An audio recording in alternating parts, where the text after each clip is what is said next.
Почитувани, трошоците за храна и пијалоци се намалени за 1000 денари. Мерките на владата за намалување на цените даваат резултат.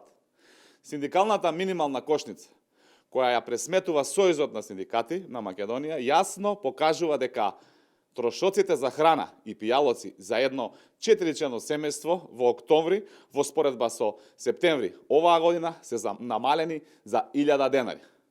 Поголем доказ од ова дека мерките на владата даваат плод нема. Граѓаните не се оставени на цедил. Владата презема реални мерки за зачувување и зголемување на животниот стандард. Растат пензиите, платите, се подобрува бизнис климата. Народот има партнер во владата која работи за него, а не против него. Инфлацијата е помеѓу 2 и 2,5%, за време на СДС таа беше двоцифрена. Македонија се движи забрзано напред. Економската трансформација, која е наша цел, почнува. Куповната моќ на народот се зголемува и економијата расте. Неспособноста заврши со СДС и ДУИ.